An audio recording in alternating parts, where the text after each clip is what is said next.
আজকে যে ভিডিওটি আপনাদের সামনে উপস্থাপন করব সেটি হলো কিভাবে একটি ল্যাপটপ বা ডেস্কটপের কনফিগারেশন বের করবেন। কনফিগারেশন মানে ল্যাপটপটির র্যাম, রোম, গ্রাফিক্স কার্ড এবং প্রসেসরটি কেমন সেটা কিভাবে দেখবেন।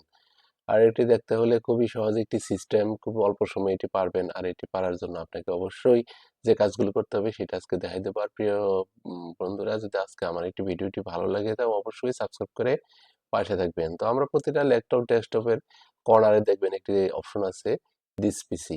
আমরা যদি এই দিস পিসি অপশনের মাধ্যমে আমরা প্রপার্টিসটা এখানে শো করাবো, কারণ দিস পিসি অপশনে গিয়ে যদি আমরা রাইট বাটন ক্লিক করি এবং নিচের দিকে দেখবেন উপর দিকে open, pin to quick access, manage, pin to start, map network drive, disconnect network drive, create shortcut, delete, rename এবং প্রপার্টিস।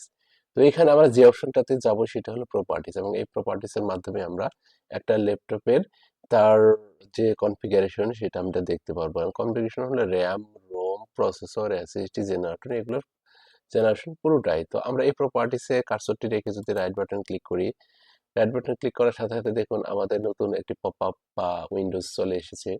এই মেনুতে দেখুন এখানে লেখা আছে install RAM 16 GB, processor core i Intel core i 5 1031 CPU, এত 1.70 গিগাহার্টজের। তো এই বিষয়টা আমাদের হলো, এটা হলো প্রসেসরের স্পেসিফিকেশন। গ্রাফিক্স কার্ডটা যদি দেখি 128 MB, এবং স্টোরেজে যদি আমরা যাই তো 238 জিবি স্টোরেজ, ঠিক আছে। তো এইভাবে আমরা একটা ল্যাপটপের স্পেসিফিকেশন দেখবো। তো এটা যদি আমরা একটু ডিটেলস দেখি তাহলে একটু নিচের দিকে স্ক্রল করে নামলে দেখবেন ডিভাইস নেম ডেস্কটপ, ময়েজদার, প্রসেসর ইন্টেল, এত তো ডিটেলস এখানে লেখা আছে। তো এইভাবে আমরা যে কোনো কম্পিউটারের তার স্পেসিফিকেশনটা আমরা বের করবো। আর প্রিয় বন্ধুরা, আমার ভিডিওটি ভালো লাগলে অবশ্যই সাবস্ক্রাইব করে পাশে থাকবেন। ধন্যবাদ, থ্যাংক ইউ।